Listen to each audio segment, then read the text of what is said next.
नमस्कार।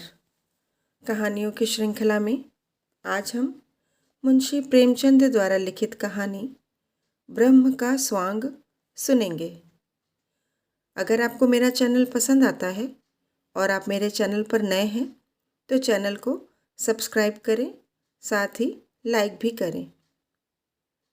तो चलिए सुनते हैं ब्रह्म का स्वांग। स्त्री। मैं वास्तव में अभागिन हूँ, नहीं तो क्या मुझे नित्य ऐसे ऐसे घृणित दृश्य देखने पड़ते। शोक की बात यह है कि वे मुझे केवल देखने ही नहीं पड़ते, वरन दुर्भाग्य ने उन्हें मेरे जीवन का मुख्य भाग बना दिया है। मैं उस सुपात्र ब्राह्मण की कन्या हूँ जिसकी व्यवस्था बड़े बड़े गहन धार्मिक विषयों पर सर्वमान्य समझी जाती है। मुझे याद नहीं घर पर कभी बिना स्नान और देवोपासना किए पानी की एक बूंद भी मुंह में डाली हो। मुझे एक बार कठिन ज्वर में स्नान आदि के बिना दवा पीनी पड़ी थी। उसका मुझे महीनों खेद रहा। हमारे घर में धोबी कदम नहीं रखने पाता। चमारिन दालान में भी नहीं बैठ सकती थी, किंतु यहाँ आकर मैं मानो भ्रष्ट लोक में पहुँच गई हूँ। मेरे स्वामी बड़े दयालु, बड़े चरित्रवान और बड़े सुयोग्य पुरुष हैं। उनके यह सद्गुण देख मेरे पिताजी उन पर मुग्ध हो गए थे। वे क्या जानते थे कि यहाँ लोग अघोर पंथ के अनुयायी हैं। संध्या और उपासना तो दूर रही, कोई नियमित रूप से स्नान भी नहीं करता। बैठक में नित्य मुसलमान, क्रिस्तान सब आया जाया करते हैं और स्वामी जी वहीं बैठे बैठे पानी, दूध, चाय पी लेते हैं। इतना ही नहीं, वह वहीं बैठे बैठे मिठाइयाँ भी खा लेते हैं। अभी कल की बात है, मैंने उन्हें लेमोनेड पीते देखा था। साइज जो समचमार है, बेरोक टोक घर में चला आता है।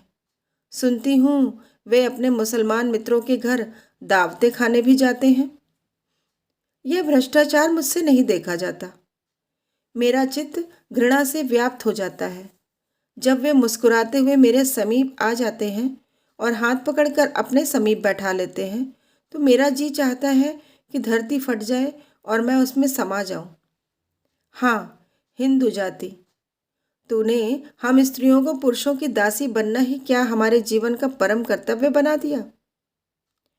हमारे विचारों का, हमारे सिद्धांतों का, यहाँ तक कि हमारे धर्म का भी कुछ मूल्य नहीं रहा।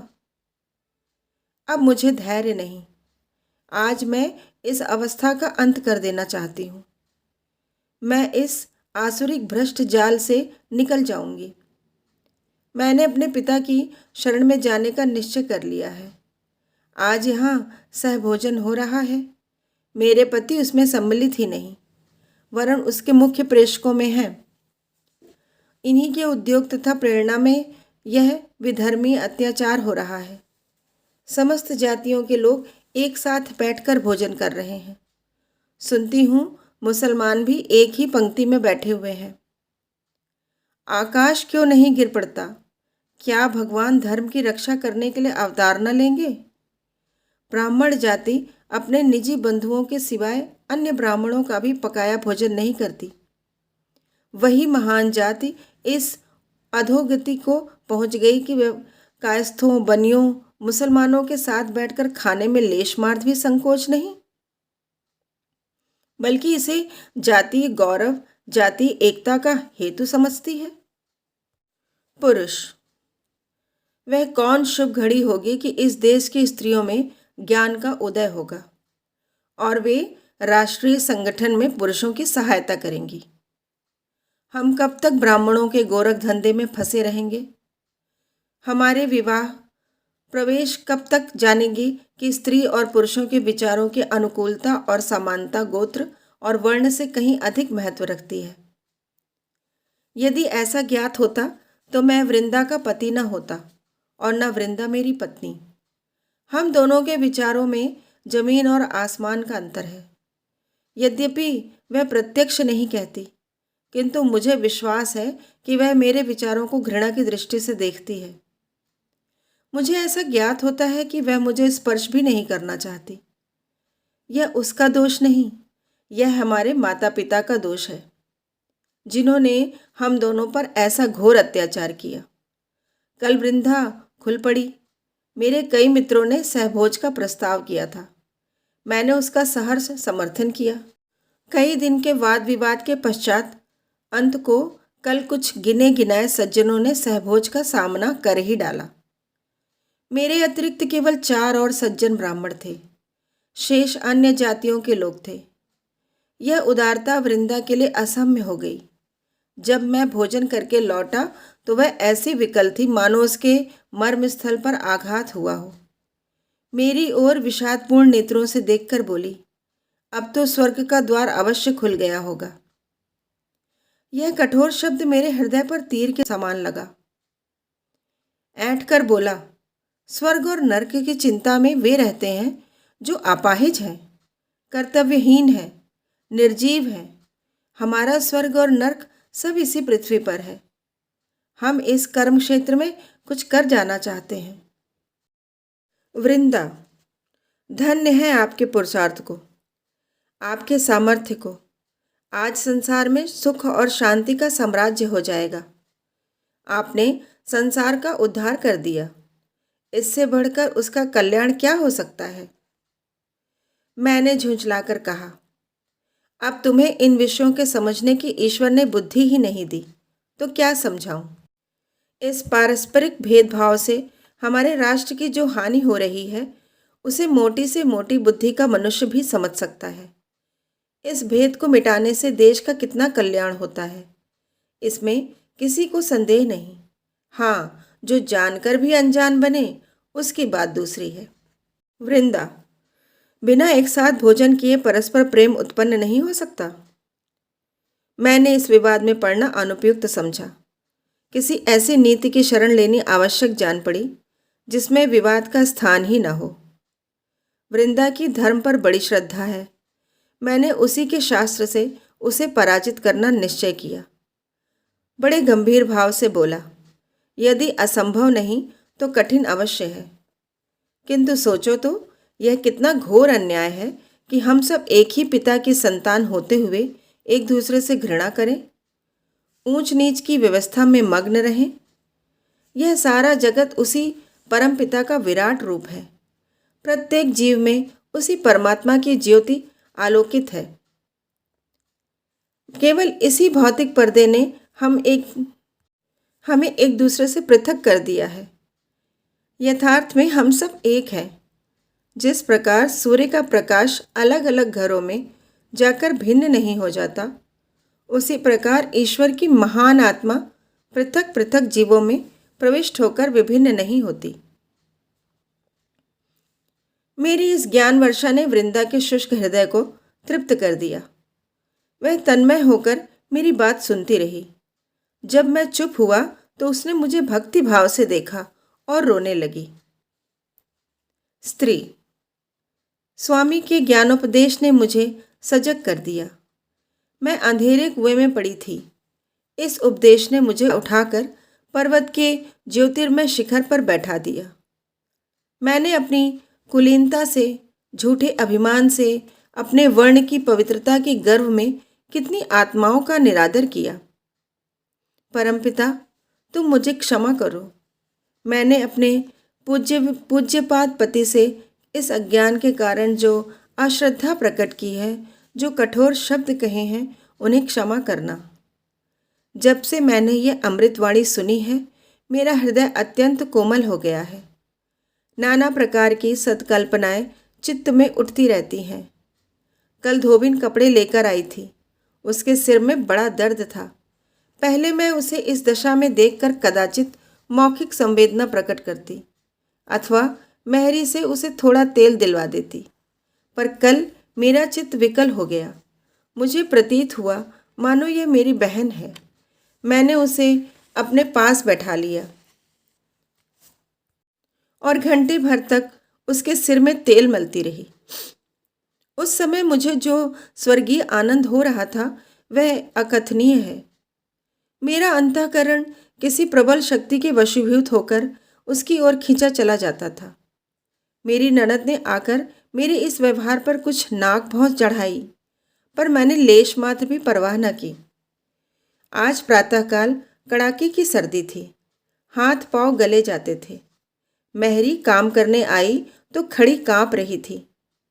मैं लिहाफ ओढ़े अंगीठी के सामने बैठी हुई थी। तिस पर भी मुंह बाहर निकालते न बनता था। मेहरी की सूरत देखकर मुझे अत्यंत दुख हुआ। मुझे अपनी स्वार्थ वृत्ति पर लज्जा आई। इसके और मेरे बीच में क्या भेद है? इसकी आत्मा में उसी प्रकार की ज्योति है। यह अन्याय क्यों? क्यों? इसलिए कि माया ने हम में भेद कर दिया है। मुझे कुछ और सोचने का साहस नहीं हुआ। मैं उठी, अपनी ऊनी चादर लाकर मेहरी को ओढ़ा दी और उसे हाथ पकड़कर अंगीठी के पास बैठा लिया। इसके उपरांत मैंने अपना लिहाफ रख दिया और उसके साथ बैठकर बर्तन धोने लगी। वह सरल हृदय मुझे वहां से बार बार हटाना चाहती थी। मेरी ननद ने आकर मुझे कौतूहल से देखा और इस प्रकार मुंह बनाकर चली गई मानो मैं क्रीड़ा कर रही हूं। सारे घर में हलचल पड़ गई और इस जरा सी बात पर हमारी आंखों पर कितने मोटे पर्दे पड़ गए हैं। हम परमात्मा का कितना अपमान कर रहे हैं। पुरुष कदाचित मध्य पथ पर रहना नारी प्रकृति ही में नहीं है। वह केवल सीमाओं पर ही रह सकती है। वृंदा कहाँ अपनी कुलीनता और अपनी कुल मर्यादा पर जान देती थी, कहाँ अब साम्य और सहृदयता की मूर्ति बनी हुई है। मेरे उस सामान्य उपदेश का यह चमत्कार है। अब मैं भी अपनी प्रेरक शक्तियों पर गर्व कर सकता हूँ। मुझे उसमें कोई आपत्ति नहीं है कि वह नीच जाति की स्त्रियों के साथ बैठे, हंसे और बोले, उन्हें कुछ पढ़कर सुनाए, लेकिन उनके पीछे अपने को बिल्कुल भूल जाना मैं कदापि पसंद नहीं कर सकता। 3 दिन हुए मेरे पास एक चमार अपने जमींदार पर नालिश करने आया था। निसंदेह जमींदारों ने उसके साथ ज्यादती की थी, लेकिन वकीलों का काम मुफ्त में मुकदमे दायर करना नहीं। फिर एक चमार के पीछे एक बड़े जमींदार से बैर करूं? ऐसे तो वकालत कर चुका। उसके रोने की भनक वृंदा के कान में भी पड़ गई। बस वह मेरे पीछे पड़ गई कि उस मुकदमे को जरूर लो। मुझसे तर्क वितर्क करने पर उद्मत हो गई। मैंने बहाना करके उसे किसी प्रकार टालना चाहा, लेकिन उसने मुझसे वकालतनामे पर हस्ताक्षर कराकर तब पिंड छोड़ा। उसका परिणाम यह हुआ कि पिछले 3 दिन मेरे यहाँ मुफ्तखोर मुवक्किलों का तांता लगा रहा और मुझे कई बार वृंदा से कठोर शब्दों में बातें करनी पड़ी। इसी से प्राचीन काल के व्यवस्थाकारों ने स्त्रियों को धार्मिक उपदेशों का पात्र नहीं समझा था। इनकी समझ में यह नहीं आता कि प्रत्येक सिद्धांत का व्यवहारिक रूप कुछ और ही होता है। हम सभी जानते हैं कि ईश्वर न्यायशील है, किंतु न्याय के पीछे अपनी परिस्थिति को कौन भूलता है। आत्मा की व्यापकता को यदि व्यवहार में लाया जाए तो आज संसार में साम्य का राज हो जाए, किंतु उसी भांति साम्य जैसे दर्शन का एक सिद्धांत ही रहा और रहा रहेगा। वैसे ही राजनीति भी एक अलभ्य वस्तु है और रहेगी। हम इन दोनों सिद्धांतों की मुक्त कंठ से प्रशंसा करेंगे, उन पर तर्क करेंगे, अपने पक्ष को सिद्ध करने में उनसे सहायता लेंगे, किंतु उनका उपयोग करना असंभव है। मुझे नहीं मालूम था कि वृंदा इतनी मोटी सी बात भी न समझेगी। वृंदा की बुद्धि दिनों दिन उल्टी होती जाती है। आज रसोई में सबके लिए एक ही प्रकार के भोजन बने। अब तक घर वालों के लिए महीन चावल पकते थे, तरकारियां घी में बनती थी, दूध मक्खन आदि दिया जाता था। नौकरों के लिए मोटा चावल, मटर की दाल और तेल की भाजियां बनती थी। बड़े बड़े रईसों के यहाँ भी यही प्रथा चली आती है। हमारे नौकरों ने कभी इस विषय में शिकायत नहीं की, किंतु आज देखता हूँ वृंदा ने सबके लिए एक ही भोजन बनाया है। मैं कुछ बोल न सका, भौचक्का सा हो गया। वृंदा सोचती होगी कि भोजन में भेद करना नौकरों पर अन्याय है। कैसा बच्चों का सा विचार है, ना समझ। यह भेद सदा रहा है और रहेगा। मैं राष्ट्रीय ऐक्य का अनुरागी हूँ। समस्त शिक्षित समुदाय राष्ट्रीयता पर जान देता है, किंतु कोई स्वप्न में भी कल्पना नहीं करता कि हम मजदूरों या सेवावृत्तिधारियों को समता का स्थान देंगे। हम उनमें शिक्षा का प्रचार करना चाहते हैं, उनको दीन अवस्था से उठाना चाहते हैं। यह हवा संसार भर में फैली हुई है, पर इसका मर्म क्या है यह दिल में भी समझते हैं, चाहे कोई खोल कर न कहे। इसका अभिप्राय यही है कि हमारा राजनीतिक महत्व बढ़े, हमारा प्रभुत्व उदय हो, हमारे राष्ट्रीय आंदोलन का प्रभाव अधिक हो। हमें यह कहने का अधिकार हो जाए कि हमारी ध्वनि केवल मुट्ठी भर शिक्षित वर्ग ही की नहीं, वरन समस्त जाति की संयुक्त ध्वनि है। पर वृंदा को यह रहस्य कौन समझावे? स्त्री। कल मेरे पति महाशय खुल पड़े, इसलिए मेरा चित्त खिन्न है। प्रभो, संसार में इतना दिखावा, इतनी स्वार्थंधता है, हम इतने दीन घातक हैं। उनका उपदेश सुनकर मैं उन्हें देवतुल्य समझने लगी थी। आज मुझे ज्ञान हो गया कि जो लोग एक साथ दो नाव पर बैठना जानते हैं, वे ही जाति के हितैषी कहलाते हैं। कल मेरी ननद की विदाई थी, वह ससुराल जा रही थी। बिरादरी की कितनी ही महिलाएं निमंत्रित थीं। वे उत्तम उत्तम वस्त्र आभूषण पहने कालीनों पर बैठी हुई थी। मैं उनका स्वागत कर रही थी। निदान मुझे द्वार के निकट कई स्त्रियां भूमि पर बैठी हुई दिखाई दी, जहां इन महिलाओं की जूतियां और स्लीपरें रखी हुई थी। वे बेचारी भी विदाई देखने आई थीं। मुझे उनका वहां बैठना अनुचित जान पड़ा। मैंने उन्हें भी लाकर कालीन पर बैठा दिया। इस पर महिलाओं में मटकियां होने लगीं और थोड़ी देर में वे किसी न किसी बहाने से एक एक करके चली गईं। मेरे पति महाशय से किसी ने यह समाचार कह दिया। वे बाहर से क्रोध में भरे हुए आए और आंखें लाल करके बोले, यह तुम्हें क्या सूझी है? क्या हमारे मुंह में कालिख लगवाना चाहती हो? तुम्हें ईश्वर ने इतनी भी बुद्धि नहीं दी कि किसके साथ बैठना चाहिए। भले घर की महिलाओं के साथ नीच स्त्रियों को बैठा दिया। वे अपने मन में क्या कहती होंगी? तुमने मुझे मुंह दिखाने लायक नहीं रखा। छी छी। मैंने सरल भाव से कहा, इससे महिलाओं का तो क्या अपमान हुआ? आत्मा तो सबकी एक ही है। आभूषणों से आत्मा तो ऊंची नहीं हो जाती। पति महाशय ने होंठ चबाकर, चुप भी रहो, बेसुरा राग अलाप रही हो। बस वही मुर्गी की एक टांग। आत्मा एक है, परमात्मा एक है। ना कुछ जानो न बूझो, सारे शहर में नक्कू बना दिया। उस पर और बोलने को मरती हो।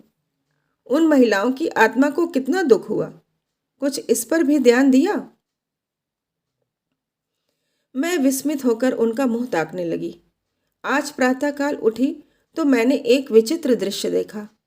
रात को मेहमानों की जूठी पत्तल, सकोरे, दोने आदि बाहर मैदान में फेंक दिए गए थे। 50 मनुष्य उन पत्तलों पर गिरे हुए उन्हें चाट रहे थे। हाँ, मनुष्य थे, वही मनुष्य जो परमात्मा के निज स्वरूप हैं। कितने ही कुत्ते भी उन पत्तलों पर झपट रहे थे, पर वे कंगले कुत्ते को मार मार कर भगा देते थे। उनकी दशा कुत्तों से भी गई बीती थी। यह कौतुक देखकर मुझे रोमांच होने लगा। मेरी आंखों से अश्रुधारा बहने लगी। भगवान, ये भी हमारे भाई बहन हैं, हमारी आत्माएं हैं। उनकी ऐसी शोचनीय दीन दशा। मैंने तत्क्षण मेहरी को भेजकर उन मनुष्यों को बुलाया और जितनी पूरी मिठाइयाँ मेहमानों के लिए रखी हुई थी, सब पत्तलों में रखवा कर उन्हें दे दी। मेहरी थर थर काँप रही थी। सरकार सुनेंगे तो मेरे सिर का बाल भी न छोड़ेंगे, लेकिन मैंने उसे ढांढस दिया। तब उसकी जान में जान आई। अभी ये बेचारे कंगले मिठाइयाँ खा ही रहे थे कि पति महाशय मुँह लाल किए हुए आए और अत्यंत कठोर स्वर में बोले, तुमने भंग तो नहीं खा ली? जब देखो एक न एक उपद्रव खड़ा कर देती हो। मेरी तो समझ में नहीं आता कि तुम्हें क्या हो गया है। ये मिठाइयाँ डोमडों के लिए नहीं बनाई गई थी। इनमें घी, शक्कर, मैदा लगा था। जो आजकल मोतियों के मोल बिक रहा है। हलवाइयों को दूध के धोए रुपए मजदूरी के दिए गए थे। तुमने उठाकर सब डोमडों को खिला दी। अब मेहमानों को क्या खिलाया जाएगा? तुमने मेरी इज्जत बिगाड़ने का प्रण कर लिया है क्या? मैंने गंभीर भाव से कहा, आप व्यर्थ इतने क्रुद्ध होते हैं। आपकी जितनी मिठाइयाँ खिला दी हैं वह मैं मंगवा दूंगी। मुझसे यह नहीं देखा जाता कि कोई आदमी तो मिठाइयाँ खाए और कोई पत्तले चाटे। डोमडे भी तो मनुष्य ही हैं। उनके जीव में भी तो उसी। स्वामी ने बात काटकर कहा, रहने भी दो, मरी तुम्हारी आत्मा। बस तुम्हारी ही रक्षा से आत्मा की रक्षा होगी। यदि ईश्वर की इच्छा होती कि प्राणी मात्र को समान सुख प्राप्त हो तो उसे सबको एक दशा में रखने से किसने रोका था? वह ऊंच नीच का भेद होने ही क्यों देता है? जब उसकी आज्ञा के बिना एक पत्ता भी नहीं हिल सकता तो इतनी महान सामाजिक व्यवस्था उसकी आज्ञा के बिना क्यों कर भंग हो सकती है? जब वह स्वयं सर्वव्यापी है तो वह अपने ही को ऐसे ऐसे घृणोत्पादक अवस्थाओं में क्यों रखता है? जब तुम इन प्रश्नों का कोई उत्तर नहीं दे सकती तो उचित है कि संसार की वर्तमान रीतियों के अनुसार चलो। इन बेसिर पैर की बातों से हंसी और निंदा के सिवाय और कुछ लाभ नहीं। मेरे चित्त की क्या दशा हुई वर्णन नहीं कर सकती। मैं अवाक रह गई। हाय स्वार्थ, हाय माया अंधकार, हम ब्रह्म का भी स्वांग बनाते हैं। उसी क्षण से पति श्रद्धा और पति भक्ति का भाव मेरे हृदय से लुप्त हो गया। यह घर मुझे अब कारागार लगता है, किंतु मैं निराश नहीं हूँ। मुझे विश्वास है कि जल्दी या देर ब्रह्म ज्योति यहाँ अवश्य चमकेगी और वह इस अंधकार को नष्ट कर देगी। धन्यवाद।